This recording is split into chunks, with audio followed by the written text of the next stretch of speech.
ನಮಸ್ಕಾರ ವೀಕ್ಷಕರೇ, ಗೃಹಲಕ್ಷ್ಮಿ 11 ಮತ್ತು 12ನೇ ಕಂತಿನ ಹಣ ಸ್ಟಾರ್ಟ್ ಆಗಿದೆ ಕಣ್ರಿ. ಸೊ ಇನ್ನೂ ಕೂಡ ನಿಮಗೆ ಜಮಾ ಆಗಿಲ್ವಾ? ಸೊ ಹಾಗಾದರೆ ನಾನು ಹೇಳ್ತಾ ಇರುವಂತಹ 3 ಕೆಲಸಗಳಲ್ಲಿ ಒಂದು ಕೆಲಸ ಆದರೂ ಮಾಡಿದ್ರೆ ನೀವು 100% ಗೃಹಲಕ್ಷ್ಮಿ ಯೋಜನೆಯ 11 ಮತ್ತು 12ನೇ ಕಂತಿನ ಹಣ ಜಮಾ ಆಗತ್ತೆ, ನಿಮ್ಮ ಅಕೌಂಟ್ಗೆ ಬಂದು ಬೀಳತ್ತೆ. ಸೊ ನೋಡೋಣ ಯಾವ ಒಂದು 3 ಕೆಲಸಗಳು, ಸೊ ಯಾವ ರೀತಿಯಾಗಿ ನೀವು ಮಾಡಬೇಕು, ಏನಿದೆ ಪ್ರೊಸೆಸಿಂಗು, ಸೊ ಎಲ್ಲನೂ ಕೂಡ ನಾನು ಕಂಪ್ಲೀಟಾಗಿ ತಿಳಿಸ್ಕೊಡ್ತೀನಿ. ಸೊ ಕಂಪ್ಲೀಟಾಗಿ ನೋಡುವಂತಹ ಜವಾಬ್ದಾರಿ ನಿಮ್ದಾಗಿರುತ್ತೆ. ಮಧ್ಯೆ ವಿಡಿಯೋನ ಸ್ಕಿಪ್ ಮಾಡಬೇಡಿ.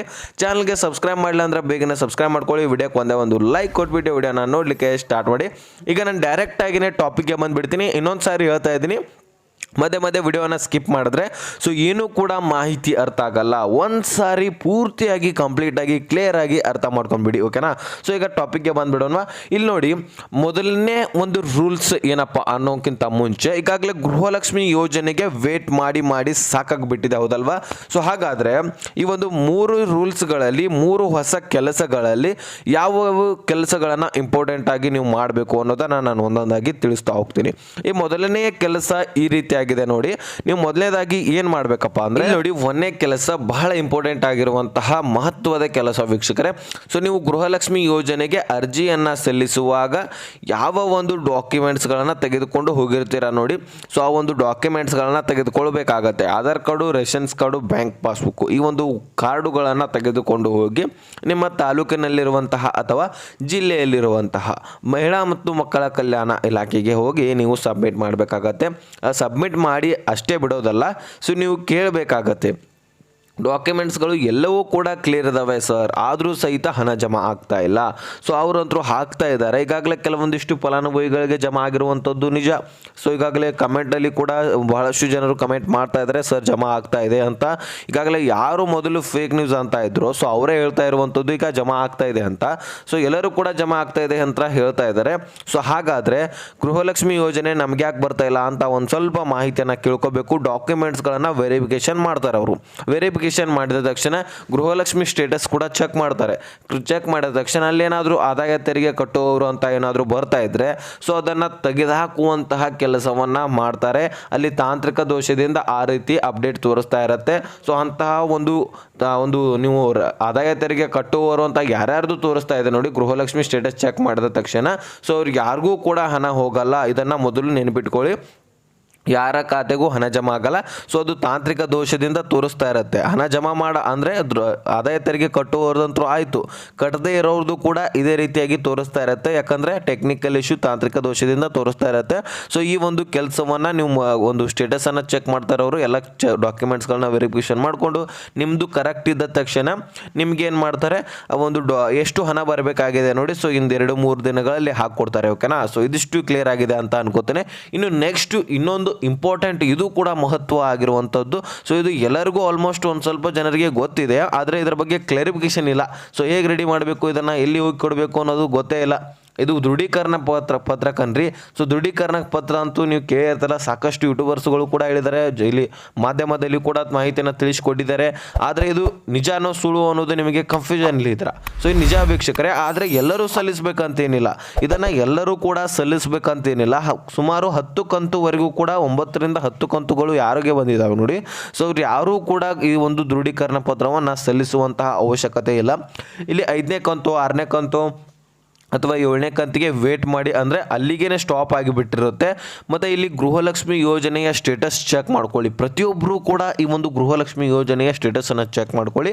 ಏನಾದರೂ ನಿಮಗೆ ಚೆಕ್ ಮಾಡಲಿಕ್ಕೆ ಬರಲಿಲ್ಲ ಅಂದರೆ ಸೊ ನಮಗೆ ತಿಳಿಸ್ಕೊಡಿ ಅಂತ ಕಮೆಂಟ್ ಮಾಡಿ. ಸೊ ಕಮೆಂಟ್ ಮಾಡಿದ ತಕ್ಷಣ ನಾನು ಮತ್ತೊಂದು ವಿಡಿಯೋದಲ್ಲಿ ಅದ್ರ ಬಗ್ಗೆನೇ ಸಪ್ರೇಟಾಗಿ ವಿಡಿಯೋ ಮಾಡಿ ತಿಳಿಸ್ಕೊಡ್ತೀನಿ, ಓಕೆನಾ? ಸೊ ಅದಕ್ಕೋಸ್ಕರ ಚಾನಲ್ನ ಕೂಡ ಸಬ್ಸ್ಕ್ರೈಬ್ ಮಾಡ್ಕೊಂಡು ಇಟ್ಕೊಂಡ್ಬಿಡಿ, ಓಕೆನಾ? ನೋಟಿಫಿಕೇಶನ್ ಕೂಡ ಆಲ್ ಅಂತ ಸೆಟ್ ಮಾಡ್ಕೊಳ್ಳಿ. ಮುಂಬರುವಂತಹ ಎಲ್ಲ ವಿಡಿಯೋಸ್ಗಳು ನೋಟಿಫಿಕೇಶನ್ ಮುಖಾಂತರ ಬಂದು ತಲುಪುತ್ತೆ. ಸೊ ಈಗ ಆ ಒಂದು ದೃಢೀಕರಣ ಪತ್ರದ ಬಗ್ಗೆ ಕ್ಲಾರಿಫಿಕೇಶನ್ ಕೊಡ್ತೀನಿ ನೋಡಿ. ಆ ಒಂದು ದೃಢೀಕರಣ ಪತ್ರವನ್ನು ನೀವೇ ಸ್ವತಃ ರೆಡಿ ಮಾಡಬೇಕು. ಇದಕ್ಕಿಂತ ಮುಂಚೆ ಯಾರು ಈ ಒಂದು ದೃಢೀಕರಣ ಪತ್ರವನ್ನು ಸಲ್ಲಿಸಬೇಕು ಅನ್ನೋದನ್ನು ಹೇಳ್ತೇನೆ ಕೇಳಿ. ಗೃಹಲಕ್ಷ್ಮಿ ಯೋಜನೆಯ ಸ್ಟೇಟಸನ್ನು ಚೆಕ್ ಮಾಡಿದ ತಕ್ಷಣ ಆದಾಯ ತೆರಿಗೆ ಕಟ್ಟುವವರು ಟ್ಯಾಕ್ಸ್ ಪೇಯರ್ ಅಂತ ಬರ್ತಾ ಇದ್ದರೆ, ಅಂದರೆ ನೀವು ಕಟ್ತಿರಲ್ಲ, ನೀವು ಸಾಮಾನ್ಯವಾದಂತಹ BPL ರೇಷನ್ಸ್ ಕಾರ್ಡ್ಗಳಿಗೆ ಎಲಿಜಿಬಲ್ ಇರುವಂತಹ ಒಂದು ಫಲಾನುಭವಿಗಳೇ ಇರ್ತೀರ. ಆದರೂ ಸಹಿತ ನಿಮ್ಮ ಗೃಹಲಕ್ಷ್ಮಿ ಯೋಜನೆಯ ಸ್ಟೇಟಸ್ ಚೆಕ್ ಮಾಡಿದ ತಕ್ಷಣ ಆದಾಯ ತೆರಿಗೆ ಮತ್ತು ಟ್ಯಾಕ್ಸ್ ಪೇಯರ್ ಕಟ್ಟುವವರು ಅಂತ ಏನಾದರೂ ಬರ್ತಾ ಇದ್ದರೆ ನೀವು ಏನು ಮಾಡಬೇಕಾಗತ್ತೆ, ಆ ಒಂದು ಗೃಹಲಕ್ಷ್ಮಿ ಯೋಜನೆ ಸ್ಟೇಟಸ್ನ ಒಂದು ಸ್ಕ್ರೀನ್ಶಾಟ್ ಹೊಡ್ಕೋಬೇಕು. ಸೊ ಅಲ್ಲಿಂದ ಏನು ಮಾಡಬೇಕು, ಏನೇನಿದೆ ಆದಾಯ ತೆರಿಗೆ ಕಟ್ಟುವವರು ಅಂತ ಟ್ಯಾಕ್ಸ್ ಪೇಯರ್ ಅಂತ ಬರ್ತಾ ಇದೆಯಲ್ಲ, ಅಲ್ಲಿಂದ ಒಂದು ಸ್ವಲ್ಪ ಮಾಹಿತಿಯನ್ನು ನೀವು ಒಂದು ಪೂರ್ತಿಯಾಗಿರುವಂತಹ ಒಂದು ಹಾಳೆಯಲ್ಲಿ ಬರಿಬೇಕಾಗತ್ತೆ.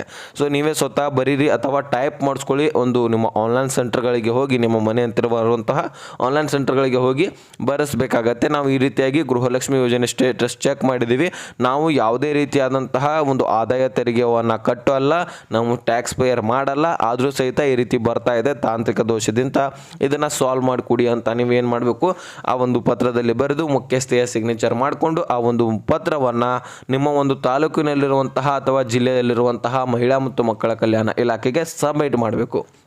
ಓಂ ಶ್ರೀ ಹೊರನಾಡು ಅನ್ನಪೂರ್ಣೇಶ್ವರಿ ಜ್ಯೋತಿಷಾಲಯ. ನಾವು ಮನುಷ್ಯರಾಗಿ ಹುಟ್ಟಿದ ಬಳಿಕ ಒಂದಾದ್ರೂ ಸಮಸ್ಯೆ ಇದ್ದೇ ಇರುತ್ತೆ.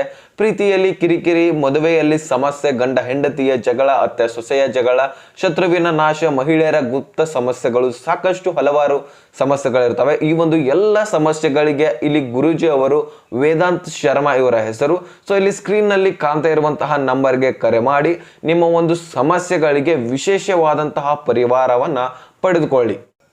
ಅಲ್ಲಿ ಸಬ್ಮಿಟ್ ಮಾಡಿದ ತಕ್ಷಣ ಅಲ್ಲಿ ಕೂಡ ವೆರಿಫಿಕೇಷನ್ ಆಗುತ್ತೆ. ಸೊ ಎಲ್ಲನೂ ಕೂಡ ಚೆಕ್ ಮಾಡ್ಕೋತಾರೆ. ಆ ದೃಢೀಕರಣ ಪತ್ರವನ್ನು ಅವ್ರ ಹತ್ರ ಇಟ್ಕೊಂಡು ಇದೇನಿದೆ ಅಲ್ಲ ನಿಮ್ಮದು ಒಂದು ತಾಂತ್ರಿಕ ದೋಷದಿಂದ ಬರ್ತಾ ಇದೆಯಲ್ಲ, ಸೊ ಇನ್ಮೇಲಿಂದ ನಿಮಗೂ ಕೂಡ ಹಣ ಬರಲಿಕ್ಕೆ ಸ್ಟಾರ್ಟ್ ಆಗುತ್ತೆ. ಒಂದು ವೇಳೆ ನಿಮಗೆ ಏನಾದರೂ ತಾಂತ್ರಿಕ ದೋಷ ತೋರಿಸ್ತಾ ಇಲ್ಲಪ್ಪ ಅಂದರೆ ನೀವು ವೇಟ್ ಮಾಡಿ, ಇನ್ನೆರಡು ಮೂರು ದಿನ ಇನ್ನೇನು ಬರಲಿಕ್ಕೆ ಸ್ಟಾರ್ಟ್ ಆಗಿದೆ. ಆಲ್ಮೋಸ್ಟ್ ಆಲು ಎಲ್ಲರ ಖಾತೆಗೆ ಹಣ ಜಮಾ ಆಗಲಿಕ್ಕೆ ಪ್ರಾರಂಭವಾಗಿದೆ, ಎಲ್ಲರ ಖಾತೆಗೆ ಜಮಾ ಮಾಡ್ತೇವೆ ಅಂತಾನು ಹೇಳಿದ್ದಾರೆ. ಸೊ ಅವರು ಲಕ್ಷ್ಮೀ ಬಾಳ್ಕರ್ ಮೇಡಮ್ ಅವರು. ಸೊ ಆದಷ್ಟು ಎಲ್ಲರ ಖಾತೆಗೆ ಬೇಗನೆ ಬರುತ್ತೆ ಅಂತ ಹೇಳಿದರೆ, ಬೇಗನೆ ಜಮಾ ಆದರೆ ನಮಗೂ ಕೂಡ ಖುಷಿನೇ. ಓಕೆನಾ? ಸೊ ಜಮಾ ಆಗತ್ತೆ ಅಂತ ಹೇಳಿದರೆ ಆಗತ್ತೆ ಅಂತ ವೇಟ್ ಮಾಡಿ ನೋಡೋಣ. ಇದಷ್ಟು ಆದಮೇಲೆ ನೆಕ್ಸ್ಟ್ ಇನ್ನೊಂದು ಇಂಪಾರ್ಟೆಂಟ್ ರೂಲ್ಸು, ಈ ಒಂದು ಕೆಲಸ ಕೂಡ ನೀವು ಮಾಡಲೇಬೇಕು, ಕಡ್ಡಾಯವಾಗಿ ಪ್ರತಿಯೊಬ್ಬರು ಕೂಡ ಮಾಡಲೇಬೇಕು ಕಣ್ರಿ. ಅದು ನಿಮ್ಮದು ರೇಷನ್ಸ್ ಕಾರ್ಡ್ಗಳ ಬಗ್ಗೆ ಇದೆ ಇರುವಂಥದ್ದು. ಯಾಕಂದರೆ ಇಲ್ಲಿ ಸ್ವತಃ ಸಿದ್ದರಾಮಯ್ಯನವರೇ ಆದೇಶವನ್ನು ಆಹಾರ ಇಲಾಖೆಗೆ ಕೊಟ್ಟಿರುವಂಥದ್ದು. ಈ ಒಂದು ಯಾರ್ಯಾರು ಒಂದು ಎಲಿಜಿಬಲ್ ಇಲ್ಲ ನೋಡಿ, ಸೊ ಎಲ್ಲರದು ಕೂಡ ತೆಗೆದಾಕ್ಬಿಡಿ, ರೇಷನ್ಸ್ ಕಾರ್ಡ್ಗಳನ್ನ ರದ್ದು ಮಾಡೋಗಿರಿ ಅಂತ ಒಂದು ಮಾಹಿತಿಯನ್ನು ಇಲ್ಲಿ ಸ್ವತಃ ಸಿದ್ದರಾಮಯ್ಯನವರೇ ಆಹಾರ ಇಲಾಖೆಗೆ ಕೊಟ್ಟಿರುವಂಥದ್ದು. ಸುಮಾರು 10ರಿಂದ 15 ಲಕ್ಷ ರೇಷನ್ಸ್ ಕಾರ್ಡ್ಗಳನ್ನು ರದ್ದು ಮಾಡಲಾಗಿದೆ. ಅದರೊಳಗೆ ಇನ್ನೂ ಕೂಡ 40 ಲಕ್ಷ ರೇಷನ್ಸ್ ಕಾರ್ಡ್ಗಳನ್ನ ರದ್ದು ಮಾಡೋರು ಇದ್ದಾರೆ. ಅಲ್ಲಿ ನಿಮ್ಮ ರೇಷನ್ಸ್ ಕಾರ್ಡ್ಗಳು ಕೂಡ ಆಗಿರ್ಬೋದಲ್ವಾ, ನಿಮಗೂ ಕೂಡ ರದ್ದು ಮಾಡಿದ್ರೆ ಅವಾಗ ಏನು ಮಾಡ್ತೀರಾ, ಅದಕ್ಕೆ ದಿನೇ ಚೆಕ್ ಮಾಡ್ತಾ ಇರಿ. ಅಂದರೆ ಯಾವ ರೀತಿಯಾಗಿ ಚೆಕ್ ಮಾಡ್ಕೊಳ್ಳೋದು, ನಿಮ್ಮ ಮೊಬೈಲ್ನಲ್ಲಿನೇ ಚೆಕ್ ಮಾಡ್ಕೋಬೋದು. ಈಗ ಮೊಬೈಲಲ್ಲಿ ವಿಡಿಯೋ ನೋಡ್ತೀರಾ ಅಂದ ಬಳಿಕ ನಿಮ್ಮ ಹತ್ರ ಮೊಬೈಲ್ ಇರುತ್ತೆ. ಸೊ ನಿಮ್ಮ ಮೊಬೈಲ್ನಲ್ಲಿನೇ ಗೂಗಲ್ ಅಥವಾ ಕ್ರೋಮ್ನಲ್ಲಿ ಸರ್ಚ್ ಮಾಡಿಕೊಂಡು ನೋಡ್ಕೋಬೋದಾಗಿರುತ್ತೆ. ದಿನೇ ನಿಮ್ಮ ತಾಲೂಕಿನಲ್ಲಿನೇ ಎಷ್ಟು ಜನರ ರೇಷನ್ಸ್ ಕಾರ್ಡ್ಗಳು ರದ್ದಾಗ್ತಾ ಇದೆ ಅನ್ನೋದನ್ನು ಚೆಕ್ ಮಾಡ್ಕೋಬೋದು. ಸೈಡ್ಗೆ ಡೇಟ್ ಕೂಡ ಇರುತ್ತೆ, ಕಾರಣ ಯಾವ ಕಾರಣಕ್ಕಾಗಿ ನಿಮ್ಮ ರೇಷನ್ಸ್ ಕಾರ್ಡ್ ರದ್ದು ಮಾಡಿರ್ತಾರೆ ಅದನ್ನು ಕೂಡ ತೋರಿಸಿರ್ತಾರೆ. ಸೊ ಎಲ್ಲರ ಹೆಸರು ಕೂಡ ಇರುತ್ತೆ, ಲಿಸ್ಟ್ ಕೂಡ ಇರುತ್ತೆ. ಅಲ್ಲಿ ಎಲ್ಲನೂ ಕೂಡ ಲಿಸ್ಟನ್ನು ಚೆಕ್ ಮಾಡ್ಕೋಬೋದು. ಆ ಒಂದು ವಿಡಿಯೋ ಲಿಂಕನ್ನು ಡಿಸ್ಕ್ರಿಪ್ಷನಲ್ಲಿ ಕೊಟ್ಟಿರ್ತೀನಿ. ಸೊ ಅಲ್ಲಿಂದ ನೀವು ಆ ಒಂದು ವಿಡಿಯೋ ಮುಖಾಂತರ ಒಂದು ರೇಷನ್ಸ್ ಕಾರ್ಡ್ಗಳನ್ನ ರದ್ದು ಮಾಡುವಂತಹ ಒಂದು ಕೆಲಸವನ್ನು ನೋಡ್ಕೋಬಹುದಾಗಿರುತ್ತೆ. ಯಾಕೆ ರೇಷನ್ಸ್ ಕಾರ್ಡ್ಗಳ ಬಗ್ಗೆ ಹೇಳ್ತಾ ಇದ್ದೀನಿ ಅಂದರೆ, ಮೂರನೇ ಕೆಲಸ, ನೀವು ರೇಷನ್ ಕಾರ್ಡ್ ಒಂದು ರದ್ದಾಗಿದ್ದರೆ ಅವಾಗ ಗೃಹಲಕ್ಷ್ಮಿ ಯೋಜನೆನೇ ಬರಲ್ಲ. ಅವಾಗ ಏನು ಮಾಡ್ತಾರೆ, ಅದಕ್ಕೋಸ್ಕರ ಅದನ್ನು ಚೆಕ್ ಮಾಡಿಕೊಂಡ್ರೆ ಅಲ್ಲಿ ನಿಮಗೆ ಒಂದು ಸಾಲ್ವ್ ಆಗುತ್ತೆ. ಹೌದು, ನಮ್ಮದು ರೇಷನ್ಸ್ ಕಾರ್ಡ್ ಅಂತೂ ರದ್ದಾಗಿಲ್ಲ, ಗೃಹಲಕ್ಷ್ಮಿ ಯೋಜನೆ ಬರ್ಬೋದು, ನಾವು BPL ರೇಷನ್ ಕಾರ್ಡ್ಗಳಿಗೆ ಎಲಿಜಿಬಲ್ ಇದ್ದೀವಿ ಅಂತ ನೀವು ಅನ್ಕೋಬೋದು ಅವಾಗ. ಓಕೆನಾ? ಅದರ ಬಗ್ಗೆ ಆ ಒಂದು ಡಿಸ್ಕ್ರಿಪ್ಷನಲ್ಲಿ ಕೊಟ್ಟಿರ್ತೀನಿ, ಅಲ್ಲಿಂದ ಹೆಚ್ಚಿನ ಮಾಹಿತಿಯನ್ನು ನೋಡ್ಕೋಬಹುದಾಗಿರುತ್ತೆ ವೀಕ್ಷಕರೇ. ಈ ಮೂರು ಕೆಲಸಗಳನ್ನು ನೀವು ಕಡ್ಡಾಯವಾಗಿ ಮಾಡಿದ್ರೆ ನಿಮಗೆ ಕ್ಲಿಯರಿಟಿ ಇರುತ್ತೆ. ಗೃಹಲಕ್ಷ್ಮಿ ಯೋಜನೆಗೆ ನಾವು ಅರ್ಹರಿದ್ದೀವಿ, ಇನ್ಮೇಲಿಂದ ಗೃಹಲಕ್ಷ್ಮಿ ಯೋಜನೆ ನಮಗೆ ಲೇಟ್ ಆದರೂ ಸಹಿತ ಬಂದೇ ಬರುತ್ತೆ 100% ಅಂತ. ಅನ್ನಭಾಗ್ಯನೂ ಕೂಡ ಬಂದೇ ಬರುತ್ತೆ ಅಂತ ನಿಮ್ಗೆ 100% ಇರುತ್ತೆ. ಮತ್ತು BPL ಕಾರ್ಡ್ಗಳಿಗೆ ಸಂಬಂಧಪಟ್ಟಂತಹ ಸಾಕಷ್ಟು ಯೋಜನೆಗಳಿದ್ದಾವೆ.